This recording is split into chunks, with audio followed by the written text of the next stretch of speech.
जय हिंद साथियों, हरियाणा की गूंज में आप सभी का स्वागत है। आशा करते हैं कि आप सभी इस कोरोना महामारी से बचे हुए होंगे, घर में होंगे, स्वस्थ होंगे। आज की वीडियो आपके लिए खास होने वाली है क्योंकि इस वीडियो में हम आपको बताएंगे कि कैसे हम कोरोना महामारी को मात दे सकते हैं कोरोना को, ताकि हम और हमारा परिवार सुरक्षित रहे, स्वस्थ रहे। तो आगे बढ़ने से पहले आपसे निवेदन करूंगा कि इस वीडियो को ज़्यादा से ज़्यादा शेयर करें अपने परिचितों को, अपने रिश्तेदारों को, अपने साथियों को, ताकि यह वीडियो उन्हें भी फ़ायदेमंद हो। आज पूरे देश में कोरोना महामारी अपना प्रचंड रूप दिखा रही है। फतेहाबाद ज़िला भी इससे अछूता नहीं है। दिनों दिन केस बढ़ते जा रहे हैं और मौतों का आंकड़ा भी लगातार बढ़ रहा है। लोगों में भय का माहौल है। कोरोना होने पर हम अपना इलाज करवा सकते हैं, लेकिन ऐसा क्या करें कि हमें कोरोना हो ही ना।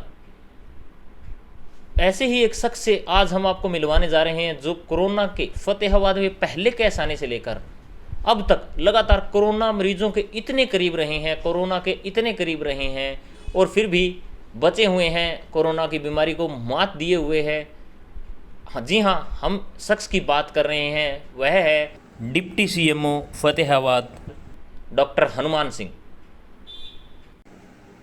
डिप्टी सीएमओ व district surveillance officer doctor Hanuman Singh ऐसे शख्स हैं जो कोरोना मरीजों के लगातार संपर्क में रहते हैं। समाज सेवा के क्षेत्र में हो, चाहे अपने पेशे से संबंधित कोई कार्य हो, हमेशा आगे रहते हैं। आज हम उनसे जानेंगे कि वह कैसे बचे हुए हैं इस बीमारी से और हम लोग क्या करें, क्या उनकी डाइट है, हम क्या खाने पीने में क्या हम खाना पीना करें, किस तरह से हम स्वस्थ रह सकते हैं। आइए मिलते हैं डॉक्टर हनुमान सिंह से। तो लाइन पर है हमारे साथ डॉक्टर हनुमान सिंह जी। स्टूडियो से हम उन्हें कवर कर रहे हैं। नमस्कार डॉक्टर साहब, हरियाणा की गूंज में आपका स्वागत है। कोरोना महामारी चरम पर है। फतेहाबाद ज़िले में भी दिनों दिन केस बढ़ रहे हैं। इस बारे में आप क्या कहेंगे, क्या हिदायत देंगे? मैं जनता को यही कहना चाहूँगा कि जो सरकार द्वारा जो गाइडलाइन दी है कोविड-19 से बचने के लिए, उनका सभी पालन करें। जैसा कि हाथों को बार बार धोना, साबुन से धोएं या सैनिटाइज द्वारा अपने हाथों को सैनिटाइज़र से क्लीन करें। दूसरा, मास्क लगा के रखें। तीसरा ये है कि जो फिज़िकल डिस्टेंस है 1 से 2 मीटर का, इसका पालन करें और ज़रूरत पड़े तो ही बाहर निकलें। भीड़ भाड़ वाले क्षेत्र में जाने से बचें और खाने पीने की जो भी चीज़ें हैं हमारी कच्ची जो हम खाते हैं उनको धोकर खाएं और पॉलीथीन का प्रयोग कम से कम करें। और इन बातों का जो हम पालन करके इन चीज़ों से कोरोना को फैलने से आगे रोक सकते हैं। और जैसे गांव में थोड़ा सा हमें स्पेशल और ज़्यादा प्रिकॉशंस बरतनी पड़ेंगी। गांव में जैसे लोग ताश वाश वगैरह खेलते हैं और जब ताश बांटते हैं तो वो थूक लगाकर ताश बांटते हैं। अगर किसी एक को भी कोरोना होता है तो वो उन सभी खेलने वालों में फैल जाता है और जो आसपास जो खड़े हैं लोग, वहाँ पर वो खांसते और छींकते भी हैं और उनसे वो और ज़्यादा बढ़ता है और वो लोग फिर अपने घरों में जाते हैं। एक के कोरोना होता है, पूरे घर में फैला देता है और ये चेन आगे से आगे बनती चली जाती है। अपने घर से फिर पड़ोसियों के घरों में जाती हैं, लोगों का आना जाना बना रहता है। तो इन चीज़ों से गांव के अंदर फैलने का सबसे ज़्यादा आशंका है कि गांव में ये बहुत तेज़ी से फैलेगा और इसकी रोकथाम के लिए हमें गांव के अंदर जितने भी हमारे मंदिर हैं उससे अनाउंसमेंट करवानी चाहिए कि भाई अपने घरों से बाहर ना निकलें। ज़रूरत पड़े पशुओं को चारा लाने की या खेत में जाने की तभी बाहर निकलें और भीड़ इकट्ठे होकर ना रहें, अपने अपने घरों में रहें, ताश वाश वगैरह ना खेलें और अपने अपने घरों में रहकर जो सरकार द्वारा गाइडलाइन दी गई है कि हाथों को बार बार धोना या सैनिटाइज करना, मास्क लगाना और 1 से 2 मीटर का फिजिकल डिस्टेंस बना के रखना, इन बातों का पालन करते हुए हम गांव के अंदर भी इस बीमारी को कंट्रोल कर सकते हैं। हरियाणा सरकार ने लॉकडाउन लगाया हुआ है। कोविड मामलों में फतेहाबाद में लॉकडाउन कितना प्रभावी हुआ है? देखो, लॉकडाउन का असर तो दिख रहा है कि हमारे केसेस घटने चालू हो गए हैं पहले से। तो शहरों में तो इसका पालन अच्छे से हो रहा है, पर गांव के अंदर इसका पालन लोग कम कर रहे हैं। लोगों को जागरूक करने के बावजूद भी लोग फॉलो नहीं कर रहे हैं इन बातों को। तो इसका गांव में सख्ती से इसका पालन करवाना चाहिए, और जिससे कि ये बीमारी आगे फैलने से रुक सके। आंकड़ों की यदि हम बात करें तो कोरोना फतेहाबाद जिले में कब पीक पर रहा है? ये मई महीने के दौरान में पीक पे गया है। अभी पिछले 2-3 हफ्तों के दौरान बहुत ज़्यादा केसेस हमारे ज़िले में आए हैं। मैक्सिमम कितने केस आए? हमारे अब तक 19th वीक के अंदर 2280 केस आए हैं। कोविड महामारी के दौरान फतेहाबाद में कितने लोगों की कोरोना से मौत हुई है अब तक, और क्या हालात हैं? 351 टोटल केसों की डेथ हुई है, जो कि इसमें मई महीने में सबसे ज़्यादा डेथ्स हुई हैं। और पहले हमारे डेथ्स हमारे ज़िले के अंदर बहुत कम थी, मई में थोड़ी ज़्यादा हुई है। इस जो हम लॉकडाउन का असर हमारे ज़िले में देखने को मिल रहा है कि अब केसेस घटने चालू हुए हैं।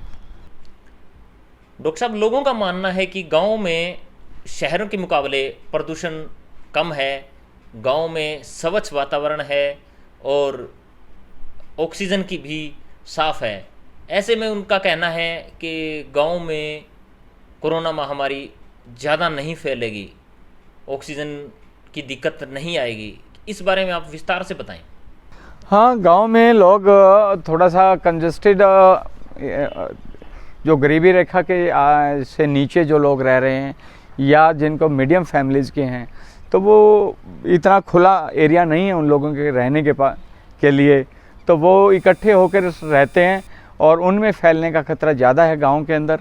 और ऐसे ही शहरों के अंदर जो गरीब पॉपुलेशन रह रही है, उनमें भी यह बीमारी ज़्यादा फैलने का खतरा है। डॉक्टर साहब, कोरोना की जो मार है वो किस आयु वर्ग पर ज़्यादा पड़ रही है? आपके अनुमान से किस आयु वर्ग के पर जो कोरोना की मार है वो ज़्यादा है, बताएंगे? ये एक्चुअली मीडियम जो हमारी 18 साल से लेके और जो 45 साल के लोग हैं आजकल, इसमें भी केसेस कुछ ज़्यादा हो रहे हैं, और पहले 60 से ऊपर के लोग ज़्यादा एक्सपायर हो रहे हैं। डॉक्टर साहब, लक्षण हो तो क्या कोरोना का टेस्ट करवाना अनिवार्य है? बिल्कुल अनिवार्य है। जिनको भी खांसी, जुकाम, बुखार या सांस की तकलीफ़ है, तो उन लोगों को ज़रूर टेस्ट करवाना चाहिए। जिनको बुखार आ रहा है उनको ज़रूर टेस्ट करवाना चाहिए। डॉक्टर साहब, टेस्ट करवाने के बाद जब यदि लक्षण है और टेस्ट करवा लिया हमने कोविड का, नेगेटिव आया है, उसके बाद क्या करें? तो उनका ये है कि ये दूसरे वायरल इन्फेक्शन के कारण है। कोरोना रिपोर्ट नेगेटिव है, RT-PCR की रिपोर्ट अगर नेगेटिव है, तो उनको समझना चाहिए कि वो कोरोना नहीं है उनको, और उनको जो दूसरे वायरल इन्फेक्शंस हैं उनके तहत है ना, बुखार हो तो पैरासीटामोल, और जुकाम हो तो सिट्रीजिन या लिवोसिट्रीजिन, और ज़्यादा गले में थोड़ा इन्फेक्शन हो तो एजिथ्रोमाइसिन वगैरह की 2 गोली लेके अपने घर में उपचार कर सकते हैं। कोरोना की रिपोर्ट पॉजिटिव आने के बाद होम आइसोलेट कर दिया जाता है। होम आइसोलेट में रहने वाले लोगों को क्या एहतियात बरतनी चाहिए, क्या गाइडलाइन का पालन करना चाहिए और कैसे रहना चाहिए, एक बार दर्शकों को अवश्य बताएं। तो उनको अपने घर के अंदर सेपरेट रूम के अंदर रहना चाहिए, और सेपरेट टॉयलेट और बाथरूम का प्रयोग करना चाहिए। दूसरे परिवार वाले मेंबरों को वो टॉयलेट बाथरूम बिल्कुल यूज़ नहीं करना चाहिए, और उसके कमरे के अंदर भी एंट्री नहीं करनी चाहिए। वो जो भी बंदा अगर इस काबिल है कि वो चलने फिरने के काबिल है, तो अपने कमरे की साफ़ सफाई वो खुद करे, अपने बर्तन वगैरह खुद साफ़ करे, तो अपने कपड़े वगैरह जो ये अपना डिटर्जेंट होता है, इसको कम से कम 1 घंटे भिगो के रखे और उसके बाद धोए, खुद धोना चाहिए। और खाना वगैरह है ना, उसको हाइजेनिक खाना खाना चाहिए। लिक्विड डाइट ज़्यादा लेनी चाहिए, जिसके अंदर दूध, दही, लस्सी, घर के अंदर जो बनी हुई चीज़ें हैं हमारी, वो ज़्यादा सेवन करना चाहिए। जूस वगैरह का इस्तेमाल कर सकते हैं। तो इस प्रकार अपनी अच्छी डाइट लेके वो अपना मतलब कि घर के अंदर ही रह के अपना आप को स्वस्थ रख सकते हैं। डॉक्टर साहब, हम लाइव बने हुए हैं और इसी बीच हमारे दर्शक की ओर से सवाल आ रहा है कि मेरे भाई और पापा ड्यूटी पर जाते हैं जबकि मैं और मम्मी घर रहते हैं। हमने पूरी फैमिली ने कोविड का टेस्ट करवाया था जिसके अंदर सभी का नेगेटिव आया है, लेकिन मम्मी पॉजिटिव आई हैं जबकि वो घर में रहती हैं। डॉक्टर साहब, ऐसा क्यों हो रहा है? कारण क्या है इसका? ये कारण हो सकता है कि अड़ोसी पड़ोसी या कोई भी आते हैं तो वो सबसे ज़्यादा हमारी बुज़ुर्ग औरतें ही घर में मिलती हैं और वो सबसे ज़्यादा संपर्क उन्हीं से ही होता है, बुज़ुर्ग औरतों से। और जैसे खाने पीने की चीज़ों पे जैसे पॉलीथीन्स वगैरह में बाहर से चीज़ें आती हैं और वो थोड़ा सा अपने हाथों की साफ़ सफाई का ध्यान नहीं रखती हैं, और जैसे ही कोरोना का मान ले सपोज करो किसी पॉलीथीन के ऊपर कोरोना वायरस चिपका हुआ है और वो बिना धोए अपने फेस के, नाक के, आँख के या मुंह के आसपास या चेहरे पे लगा लेती हैं तो वो इस बीमारी से ग्रस्त हो जाती है। और जो बुज़ुर्ग लोग कम इस चीज़ का ध्यान दे रहे हैं क्योंकि वो उनसे उठा नहीं जाता और बैठा नहीं जाता, तो वो चलने फिरने में भी थोड़ा सा असमर्थ होते हैं, तो बार बार अपने हाथों को सैनिटाइज़ करने में असमर्थ रहते हैं। बाकी जो यंग पॉपुलेशन है वो अपने हाथों को बार बार साबुन से या सैनिटाइज़र से क्लीन करती रहती है और सरकार द्वारा बताई हुई जो गाइडलाइंस हैं कोरोना के रिगार्डिंग वो सभी का फॉलो करती हैं, जिस कारण से वो बची रह जाती हैं। तो डॉक्टर साहब, जिन लोगों को कोरोना हो चुका है और वो ठीक हो चुके हैं, क्या उनको भी वैक्सीन लगवानी चाहिए? हाँ, वैक्सीन लगवाना चाहिए, लेकिन रुक के लगवाना चाहिए क्योंकि एक बार कोरोना का इन्फेक्शन होने के बाद एंटीबॉडी तो बनी जाती हैं, लेकिन फिर भी वो लगवा सकते हैं। अगर कोई लगवाना चाहता है तो कम से कम 6 महीने से 1 साल के बाद लगवाए। गांव के लोग वैक्सीन लगवाने से डर रहे हैं, उनके मन में संशय है साइड इफेक्ट को लेकर। स्वास्थ्य विभाग किस तरह से उन्हें जागरूक कर रहा है? डॉक्टर साहब बताएं। दोबारा रिपीट क्वेश्चन। वैक्सीन लगवाने से डर रहे हैं, उनके मन में संशय है साइड इफेक्ट को लेकर। स्वास्थ्य विभाग किस तरह से उन्हें जागरूक कर रहा है?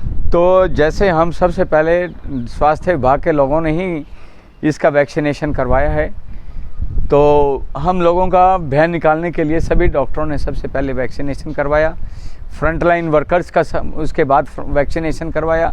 उसके बाद में जो ये हम आम पब्लिक के ऊपर गए हैं ताकि इन लोगों को विश्वास हो कि अगर डॉक्टरों ने अगर इंजेक्शन लगवाया है तो इसमें कोई ख़राबी नहीं होगी, तभी डॉक्टरों ने ये इंजेक्शन लगवाया है। तो इस चीज़ से इनको साहस मिलेगा और कुछ समय के बाद जब लोगों को कुछ नहीं होगा तो वो देखो देखा अपने आप लगवा लेंगे। एक सोशल मीडिया पर आजकल वायरल हो रहा है कि लौंग, कपूर और अजवाइन की जो पोटली है वो बनाकर सूंघने से ऑक्सीजन बढ़ जाता है। डॉक्टर साहब, क्या है पूरे मामले की सच्चाई? इस बारे में कुछ नहीं कहना चाहता, ये किसी आयुर्वेदिक डॉक्टर ही इसके बारे में ज़्यादा बता सकता है, मैं इसके बारे में कोई राय देने में समर्थ नहीं। वैक्सीन की दोनों डोज लगवाने के बाद भी पॉजिटिव आ रहे हैं और मौत भी हो रही है, क्या कारण है डॉक्टर साहब?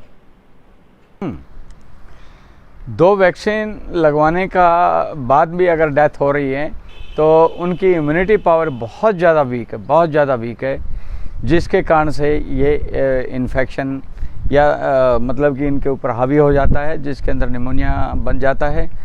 लेकिन वैक्सीन लगाने के बाद इतनी डेथ नहीं होंगी जितनी कि बिना वैक्सीन के लोगों के अंदर जो डेथ होंगी, क्योंकि इसके अंदर एंटीबॉडी बन जाती हैं और एंटीबॉडी बनने के बाद जो भी वायरस हमारी बॉडी के अंदर घुसेगा कोरोना का, तो वो उसके पहले उसके फाइट करती हैं और हमारे वो इतने लक्षण नहीं आते बॉडी के अंदर जो कि बिना वैक्सीन लगाने से आते हैं। फतेहाबाद शहर में ऑक्सीजन को लेकर क्या हालात हैं? फतेहाबाद के अस्पतालों में ऑक्सीजन की क्या पर्याप्त मात्रा है? बताएं डॉक्टर साहब। नहीं, ऐसा कुछ नहीं है। हमारे सिविल हॉस्पिटल के अंदर पर्याप्त मात्रा में ऑक्सीजन है, प्राइवेट हॉस्पिटलों में भी पर्याप्त मात्रा में ऑक्सीजन है। इनसे सुबह डिमांड ले ली जाती है, जितनी डिमांड होती है उसके अकॉर्डिंग उनको सप्लाई की जाती है। फतेहाबाद में किन किन प्राइवेट अस्पतालों को, निजी अस्पतालों को कोविड के लिए ऑथराइज्ड किया गया है? कोविड पेशेंट कहाँ लेकर जाएं? हमारे यहाँ पे एक सद्भावना हॉस्पिटल है, वधवा हॉस्पिटल है और संजीवनी हॉस्पिटल है और एक कौशल हॉस्पिटल है। तो ये हॉस्पिटल हमारे एक सिंगला हॉस्पिटल है। तो ये कई सारे 5-6 हॉस्पिटल हैं हमारे जो इनको ऑथराइज किया हुआ है। सरकारी अस्पतालों की बात करें तो फतेहाबाद सरकारी अस्पताल के अलावा किन किन अस्पतालों में कोविड पेशेंट भर्ती किए जा रहे हैं? ये है हमारे सिविल हॉस्पिटल टोहाना में, सिविल हॉस्पिटल जाखल में, सिविल हॉस्पिटल भुना में, सिविल हॉस्पिटल रतिया में और सिविल हॉस्पिटल बट्टू के अंदर सभी जगह हमारे यहाँ कोविड हेल्थ सेंटर बने हुए हैं, तो उनके अंदर मरीज़ दाखिल किए जाते हैं। जैसा कि आपने बताया डॉक्टर साहब, कोरोना होने पर बचाव है, अस्पताल में हम मेडिसिन वगैरह ले सकते हैं, अस्पताल में एडमिट भी हो सकते हैं, लेकिन ऐसा क्या करें कि कोरोना हो ही ना? ऐसा क्या करें कि कोरोना हमसे दूर रहे? जो हमारे दर्शक जुड़े हुए हैं, हरियाणा की गूंज को देख रहे हैं, वही अब बताएं, उनको बताएं कि कैसे घर में रहकर हम बचाव कर सकते हैं। ऐसा है, अपनी इम्यूनिटी को बढ़ाने के लिए ना नींबू पानी ज़रूर पीना चाहिए। दिन में 3 बार, एक नींबू सुबह, एक दोपहर को और एक रात शाम को 3 टाइम नींबू पानी ज़रूर पिएं। जिनको शुगर है वो मीठा ना डालें और जिनको बीपी हाई रहता है वो नमक ना डालें। तो इस प्रकार ये विटामिन सी होता है नींबू के अंदर जो हमारी इम्यूनिटी को बढ़ाता है। और दूध पिएं डेली। दूध के अंदर सभी जो मिनरल्स हैं, विटामिन्स हैं, सब होते हैं, कैल्शियम होता है, तो सभी प्रकार के इसमें खनिज पदार्थ होते हैं जो कि हमारे को बीमारियों से बचाते हैं और ये हमारी इम्यूनिटी को बढ़ाते हैं। तो दूध का सेवन रोज़ डेली करना चाहिए और ज़्यादा से ज़्यादा लिक्विड का सेवन इसमें करना चाहिए, क्योंकि जब भी कोई भी किसी को बुखार होता है तो इसमें पानी की कमी होती है। हमारे शरीर का तापमान बढ़ता है और तापमान बढ़ने से जो हमारा जो बॉडी का जो वाटर है वो इवेपोरेट होके बाहर निकलता है और बाहर निकलने के बाद हमारे को थोड़ी पानी की कमी महसूस होती है। तो इसमें जब भी बुखार हो तो इंसान को ज़्यादा से ज़्यादा पानी पीना चाहिए और नींबू पानी का डेली सेवन करना चाहिए और दूध और फ्रूट्स और जूस इस्तेमाल करने चाहिए और पत्तेदार सब्जियां, हरी सब्जियों का सेवन करना चाहिए, सलाद वगैरह धो के खाने चाहिए। तो इस प्रकार हम अपने आप को स्वस्थ और इम्यूनिटी को बना के रख सकते हैं। बहुत बहुत धन्यवाद डॉक्टर साहब, आपने अपना कीमती समय दिया हरियाणा की गूंज को और दर्शकों को बताया कि किस तरह वह घर में रहकर अपनी सुरक्षा खुद कर सकते हैं। तो अंत में डॉक्टर साहब आप क्या संदेश देना चाहेंगे दर्शकों को? अपील जनता से ज़्यादा सरकार द्वारा कोविड-19 बीमारी से बचने के लिए जितनी भी हिदायतें दी गई हैं उनका दृढ़ता से पालन करें और अपने परिवार का, अपने मोहल्ले का, अपने गांव या शहर का, मतलब कि इस बीमारी से लड़ने में साथ दें। सभी का मैं तहे दिल से धन्यवाद करता हूं। अगर इन सभी बातों का पालन किया गया तो एक कोरोना की बीमारी को हम जल्द ही अपने ज़िले से बाहर निकाल देंगे। ये थे district surveillance officer doctor Hanuman Singh, जिन्होंने बताया कि आप कैसे घर में रहकर कोरोना को मात दे सकते हैं, कोरोना से बचने के उपाय कर सकते हैं, खान पान पर ध्यान रख सकते हैं और सभी तरह के वह तमाम बातें बताई जो आपके और आपके परिवार के स्वास्थ्य के लिए लाभदायक है। आपको निवेदन करूंगा कि आप इस वीडियो को ज़्यादा से ज़्यादा शेयर करें ताकि सभी के यह वीडियो काम आ सके और इस महामारी के दौर में सभी इस बीमारी से बचे रहें। सभी के अच्छे स्वास्थ्य की कामना करते हैं। भारत नारंग की खास रिपोर्ट के साथ प्रदीप धानिया, हरियाणा की गूंज, फतेहाबाद।